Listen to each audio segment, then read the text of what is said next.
cancer. So I put that on hold, all sorts of stuff.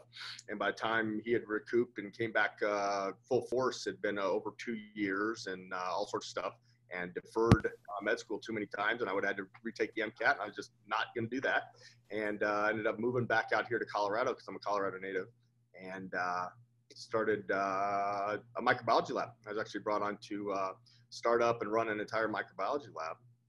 Kind of got tired of that, kind of made that switch in my mind after a few years that I really wanted to do my own thing. So getting back into nutrition, we opened up our first supplement shop up in Boulder about 7-8 years ago, and then opened up our Fort Collins store just about 2.5 years ago. So, and it's been smooth sailing ever since. So it's just been growing and just serving our community and serving one another and stuff like that. So, and then my wife Vaughn just came on board to the Fort Collins shop just last year. She does all our marketing. She makes me look good, as I say. Whether it's a presentation, our online presence. I mean, we're truly a mom and pop shop, if you will. So yeah, I just love what I do. I love seeing the transformation in people, taking someone that especially has been struggling their entire life, or at least, in their later years, after they get done being 20 years old and they start, things start slowing down in their 30s and 40s, really helping them get past that and start seeing those changes and stuff like that. So yeah, that's a little bit about us. Awesome. Sorry. So okay. What I would love to do is I would love to have you share, really, when inviting people on this call, I wanted them to be able to come on here and learn, because like you and I talked about when we met the other day, something that you said to me totally stuck out, and it's so true. And I think that you could do a whole call around this, and it is where a lot of people are at.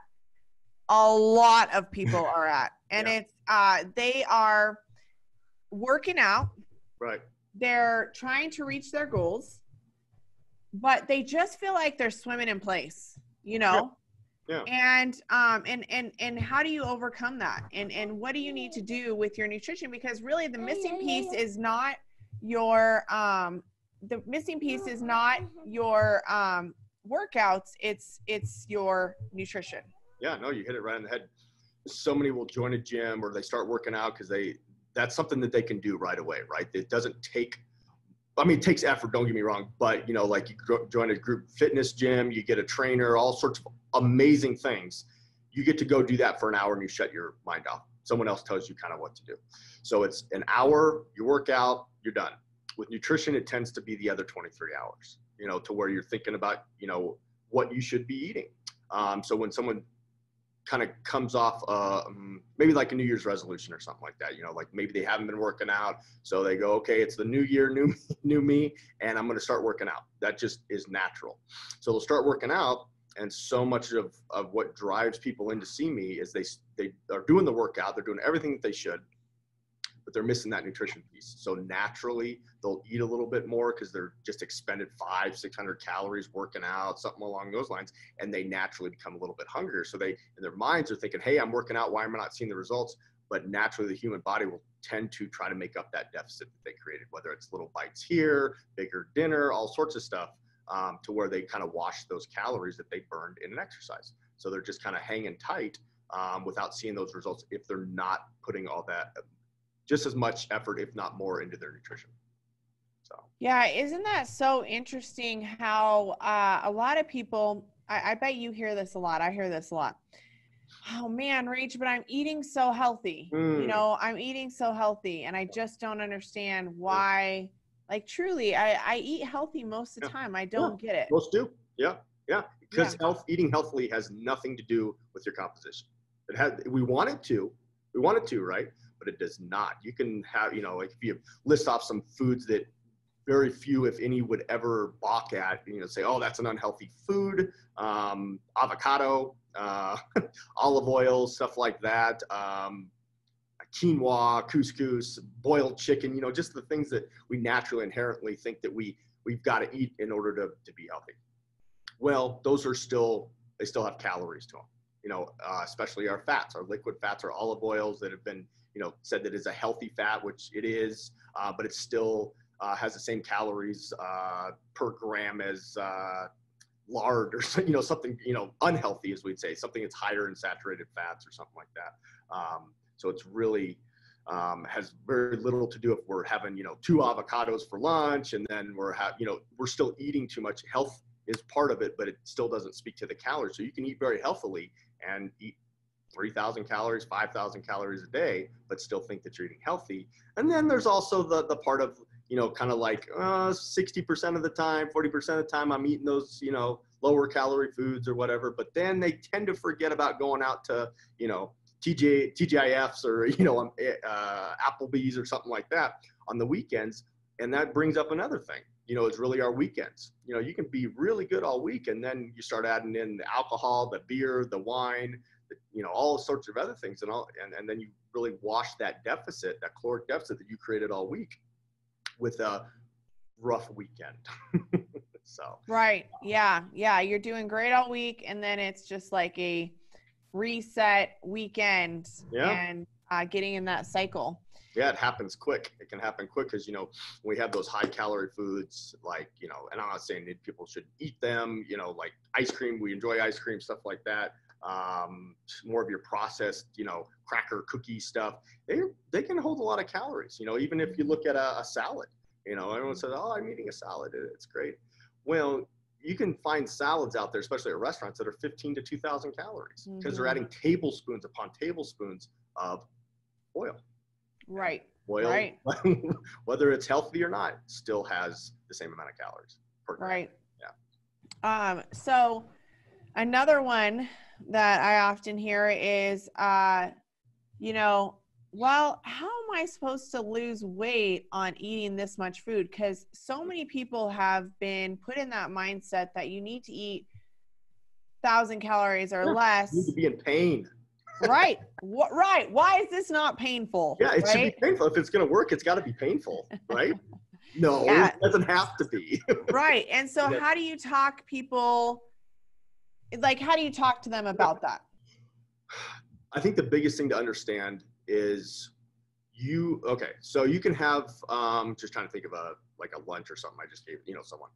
You can have a 400 calorie lunch that fills you up and you feel almost stuffed, when they're lower calories, you're talking about, chicken, turkey, fish, something like that is your protein, maybe rice is your carb, and a little bit of avocado or something like that. You can fill you up pretty well. It's 400 calories. Well, you can find a cookie about that big for 400 calories that you can have 2 or 3 of. So it's about the density of our foods as well. How much fat did they really, fats, and I'm not anti-fat at all. I'm not anti-carb. I'm not anti-protein or anything like that. It's a good moderation of all of them. But our diets tend to be very high in fats, just naturally. I'll have a client say, oh, is this kind of like one of those low fat plans? No. Is it 30? When we'll look at, kind of a percentage of what they're getting in their plan, and it'll be 30% fat sometimes, 30, 35. We're so accustomed to having so much more fats in our lives, whether we're eating out or we're eating those healthy fats that are still fats.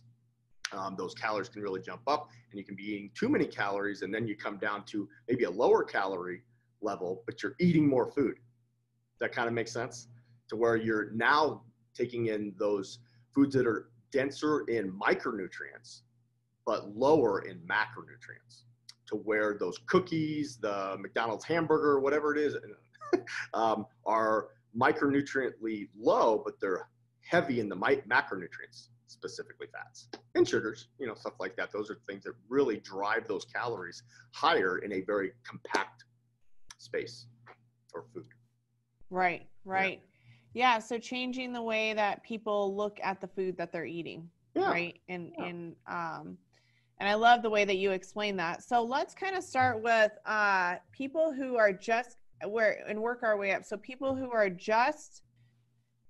they're on this, they're listening to this call, they're watching this video, and they're thinking, all right, well, I'm just getting started out. Like I don't even know where to start. Where is the first place for me to start?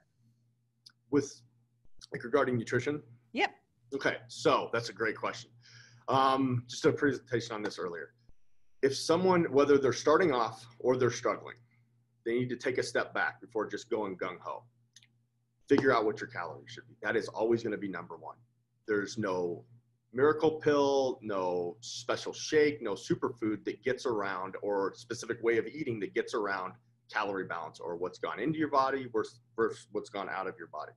So you've got to get that, I kind of call it the mothership, you know, your overarching calories. They're going to talk about weight gain versus weight loss. So the first part is to figure out what your calorie intake is, and being careful with that, because anybody that tells you how many calories you should be eating should calculate how many calories you're expending first, you know, because if you go too low, you can damage your metabolism if you're doing that too long. And obviously if you're going too high, you're not going to see those results unless your results are to gain weight. And then really past that, then we're talking about our macronutrients, you know, how many protein, you know, how much protein, how many carbs, how much fat, all sorts of stuff. And that's very case dependent, you know, whether someone's, you know, just starting working out or they're, you know, running, you know, training for a marathon. It can be very different in their need of certain macronutrients. And then timing's really the next one.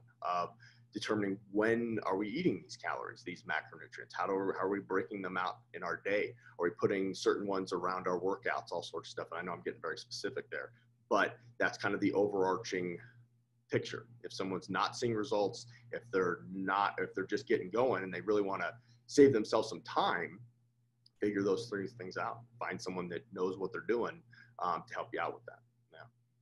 Yeah. I love that. I think that, I think that this often gets really, really confusing to people. It does. Because, you know, so many things have been said over time. And then people are like, okay, so do I do low fat, keto, vegetarian, this, that? So many things are passing in front, especially with this day and age, so many things are constantly put in front of our faces, right? Absolutely. People very easily, they're on this one target and they're going for this, and then all of a sudden something else catches their eye and they're on to that. Can you talk about what it does to the metabolism when you are constantly basically shifting? Maybe you're on a 900 calorie diet one day and then you're on keto the next, and then you know, you're just constantly doing that to your body. What your metabolism does over time, you know, like metabolic damage, unless it's over a long bit of time, there's really no long-term metabolic damage that can be done. You can bring yourself out of it. Those that have cyclically dieted, as I say, throughout their lives and stuff like that, I'll usually see a metabolic rate, or a RMR, resting metabolic rate, pretty darn low. And it's scary. The only thing you can really do about that is slowly bring back up those calories. But going here and there, back and forth in a short amount of time, really hasn't been shown to do much metabolic damage. You know, whether you're doing keto this day and HCG diet this day or whatever it is, if it's a short amount of time, there's very little problems. Now, long term, you're talking about like a keto diet, you're doing those for, you know, 2 or 3 months. That's kind of the max that most will, I don't want to speak for anybody, but, you know, 2 or 3 months and most are done.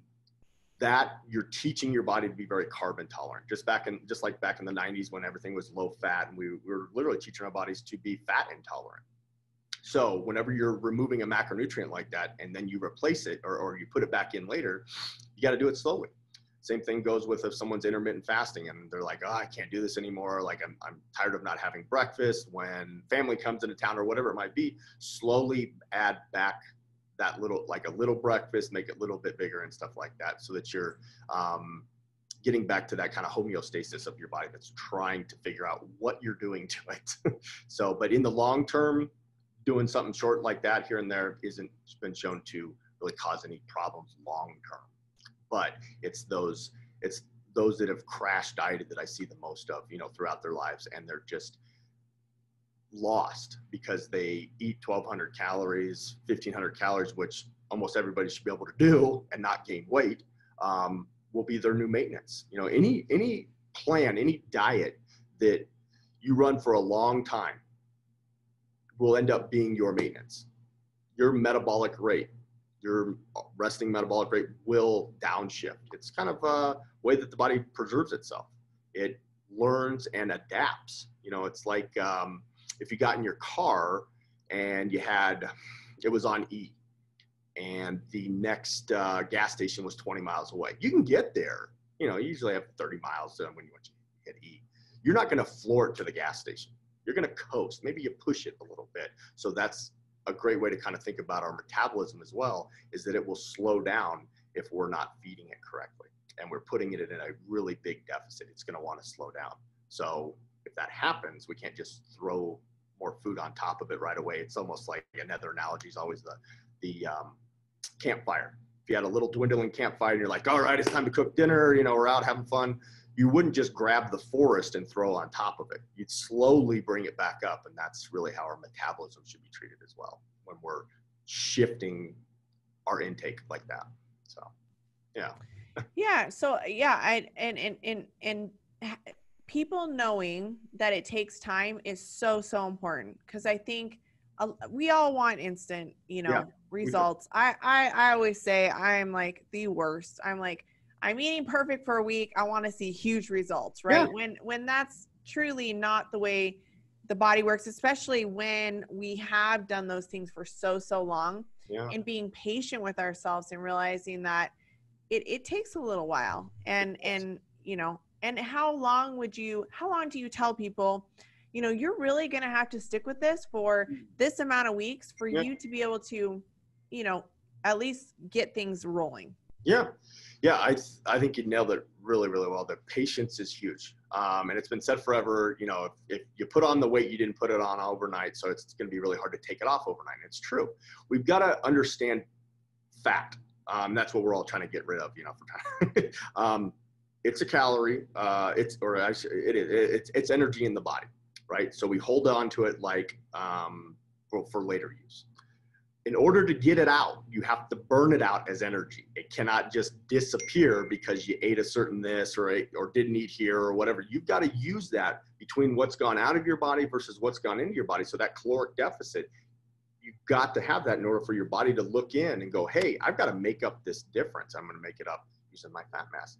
And that goes to another part of, you make that deficit too big and your body will start chewing up muscle as well. So that's and that deregulates your metabolism as well. By losing muscle, you have less of a metabolic rate after that. That's one reason why, you know, big weight losses, they tend to regain it over time because they've lost so much muscle because they didn't know they weren't doing it right, if you will. But in the long term, it was great that they lost the weight. So, but that's one reason why we see the weight gain later on, because we're really good at losing weight. You know, as Americans, as people, we're really good at losing weight. We're really bad at keeping it off. So we're not learning why we took or how we took it off. So that's a big thing with my clients, is teaching them what we're doing, why we're doing this, and how you do this on your own going forward. So absolutely. Anybody that you can leave them in that place of they're just kind of in that place of it's an inferno in there, and they just are cooking and you know, compared to somebody just losing a whole bunch of weight. And then they're kind of depleted in a lot of ways, and then that weight just coming back. All right. So I'm just trying to think what other things people might be wondering. I would like to see if anybody on here would have a question that maybe they would like answered. And we can look at that. If you guys want to go ahead and throw it down in the chat, if you want anything answered, and we will work on getting to that. If it comes in after we're done with this call, we'll put it in the email that we're sending out with the recorded call on it. So what do you think, Matt? What do you think that's out there that people really, you know, struggle with, that they want to know about nutrition? It's a great question. I'm sitting here thinking kind of something to bring up here. Okay, so we have a lot of things out there. You know, recently the documentary, well, it wasn't a doc, it was a movie of Game Changers. That was a big one that I couldn't get through a presentation. I couldn't get through a consult without being asked. So you have all these, they're not, maybe not trendy or anything like that, but you have that, and we're going to put it into the same category as like keto, paleo, intermittent fasting, stuff like that, that should be treated as a tool, not as some miracle, because it's not. It still has to adhere to energy balance, what's gone in versus what's gone out. No matter if someone's, you know, if they're not doing, if they're not eating carbohydrates, they're trying to get in ketosis, all sorts of stuff, or if they're not eating till 1 o'clock because they want to intermittent fast. if they are seeing results or lack thereof, it's still about the energy that they're putting in their body versus the energy that's going out of their body. It's not a miracle. So getting back to going, okay, I'm going to do this, but I need to understand that it's not a miracle. It's not a magic bullet or anything like that. It still has to adhere to science or the first law of thermodynamics, which states that you cannot create or destroy energy. And that goes for our bodies. You can't get fat to just magically disappear because you ate a certain food, or you didn't eat at this time, or you didn't eat carbohydrates or something like that. So it still has to adhere to those kind of things. So getting past the, oh my gosh, like my neighbor did this and he lost 30 pounds, but it's not working for me. Well, it's because you're not in an energy deficit. Maybe you haven't figured out those calories, all sorts of stuff. You have to be, so anything that's, what do I want to say? I did this earlier. It's great. Anytime someone's giving you nutrition advice, or they're saying, oh, hey, take this pill or this supplement or whatever, you have to ask, how does it affect my energy balance? How does it affect my energy that's going out of my body? You know, so you have your fat loss pills and stuff like that. Well, they affect your energy out, kind of. They get you all ramped up, and you tend to walk around a little bit more, you fidget more, all sorts of, so you're burning more calories. The problem with those is they're junk, but you'll also end up making up that difference as well. You tend to slow down in the evening, all sorts of stuff, because you overdid it. So anything that claims to be something that's like the magic answer, you have to ask, how does it affect my energy balance? How does it affect the calories that are going out of my body or into my body? It's still got to adhere. So if we can get past that, that's even in presentations and stuff I do, my biggest goal is to keep them from ever being taken advantage of again. You know, in that, if someone says, hey, do this or do that, or buy this or buy that, great and well, but have them show you how it's going to work. Like, how's it going to affect the calories that are going out of your body or what you're burning per day? Because if it doesn't, then there's no science behind it, if you will. Yeah. Mm-hmm. It's not gonna, there's no real evidence behind it, I guess. Right. Well, on that note, we had somebody ask a question. They asked your thoughts on intermittent fasting. Yeah. I get asked about intermittent fasting a lot of time. Again, it gets back to the same thing, the same category that the other kind of diets get put into. They are not superior.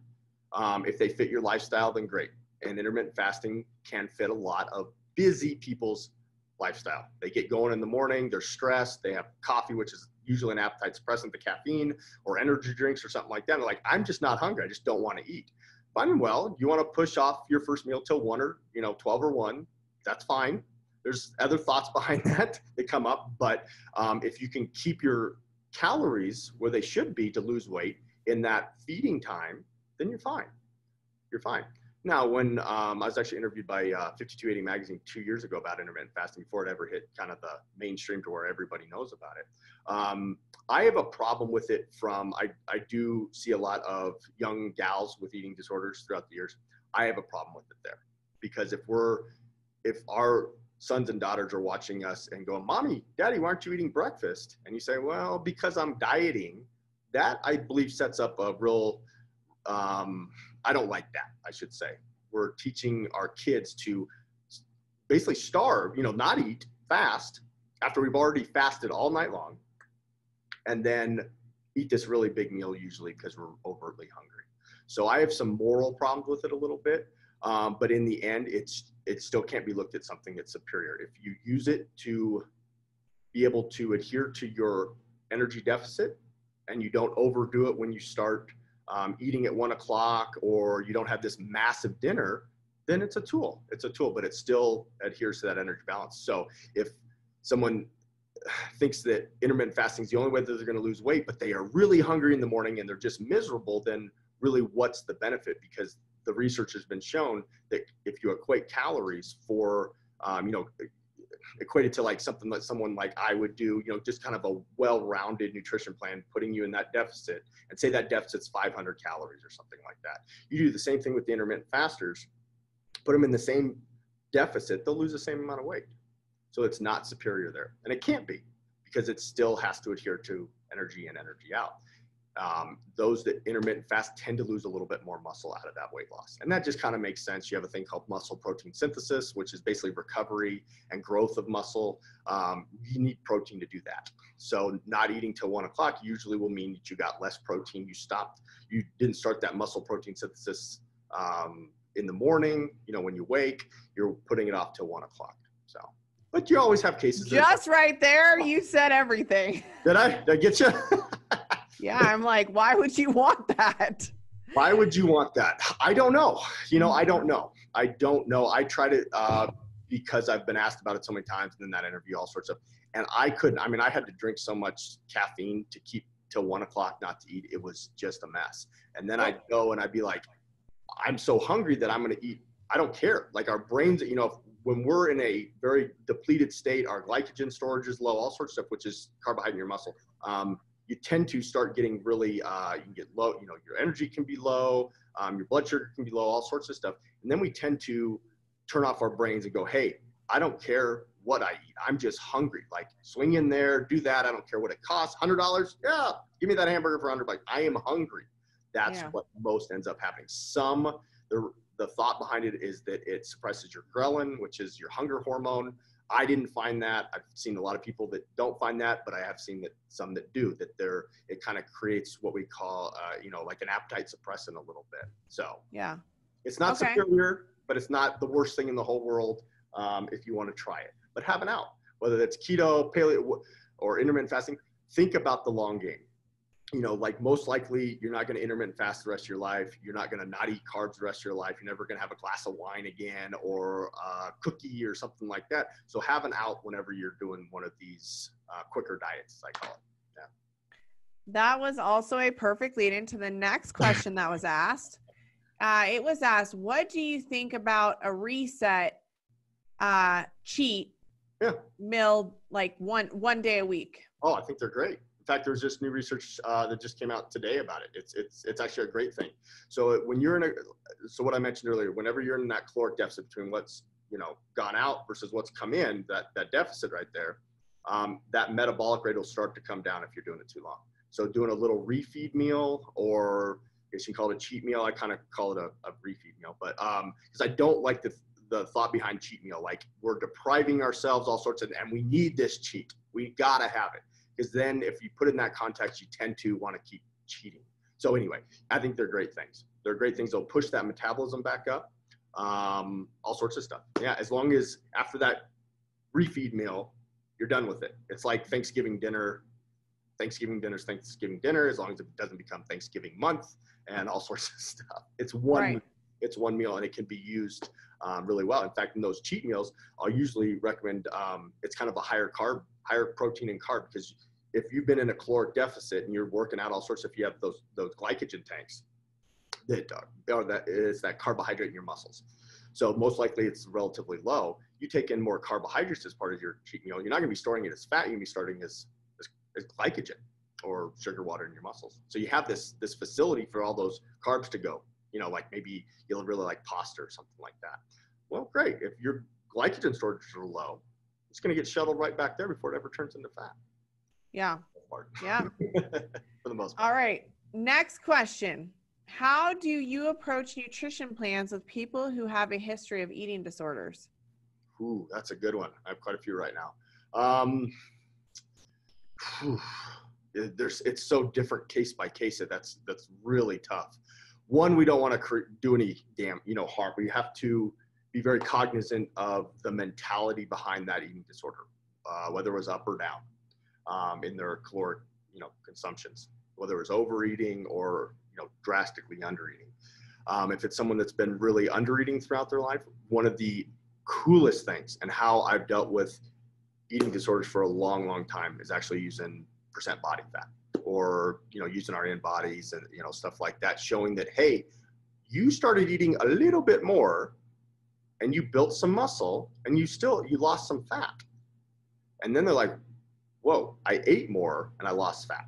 It's because you were still in an energy deficit. That can be game changing for the brain, for someone that chronically undereats and they're like, oh my gosh, if I even look at that food, I'm going to gain weight. And the the thoughts behind that. If you can show on paper, irrefutable, that their fat mass went down or didn't go up, we'll say maybe, by eating a little bit more, it can change the mentality big time. And then you just keep walking through it to where they're eating and fueling and feeling better, because they're going to be feeling better as well, because they're coming out of that really big energy deficit hole. That's probably the thing that brings me so much joy is right there, is transitioning from really what's going on in the body. Because someone that's, you know, really struggling with eating disorders and stuff like that, and they just think less, showing them that there's another way, and that they don't have to be so scared of that food. It's not their enemy. It's their best friend. It's their best friend. Yeah. Yeah. It's those transformations of whatever that person came into you with, and watching them be able to overcome that, and see something that they saw as so hopeless in a lot of ways, them be able to overcome that, whether it be an eating disorder, or it, you know, just that constant fight with trying to lose weight. Yeah. Right. Yeah, exactly. That's exactly. Yeah.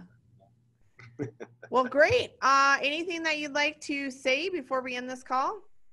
No, not really. No, I just really appreciate the opportunity to come on here. It's been a lot of fun, and let me know if there's anything else I can ever do for anybody out there. And yeah, thanks so much, Rachel, for having us. How can people find you? So you can find us many different ways, right? My wife would be better at this. I'm not great at self-promotion. In fact, I'm terrible at it. You can go to our website, coloradonutrition.com. We have 2 stores. We have a Boulder and a Fort Collins location. You can always email me personally at Matt, M-A-T-T, at Colorado Nutrition, all spelled out just like it is.com. Those would be the best ways to get a hold of me or Vaughn or just us in general if you need anything. Yeah. And you can always find us on, you know, social media. So Colorado Nutrition on Facebook. They actually rock the social media, you guys. We do not rock it. Vaughn rocks it. She is unbelievable. Like the amount of compliments I get, I'm like, I did nothing for that. Like that was all Vaughn. She's just absolutely incredible. She really believes in brand awareness and keeping things very consistent and looking good. So if it was just me, which it used to be years ago, we looked terrible. Now it's just like amazing. So yeah, she's very, good very thing talented. You guys make a great team. Yeah, we sure do. She supported me from the very beginning, and because of the support from our community, she was able to come full time into the Fort Collins store and stuff like that. So community is what made it all happen. Yeah, allowing her to come on and do what she really loves and support us as a family. Yeah. So. Yeah, you guys have without a doubt become, I mean, a huge part of the Fort Collins community. Wow. So it's been really, really cool to see that. And I am grateful to have you guys a part of the fitness festival and all of your support, and then you taking time to get on here and help educate people on something that, you know, I know a lot of people would love clarity on. So I think you did a great job in that. Good. And I appreciate your time, Matt. Absolutely. You too, Rachel. Thank you so much for everything. And yeah, just reach out if anybody ever needs anything out there. All right. Thank you. Bye, guys. Thank you. Bye.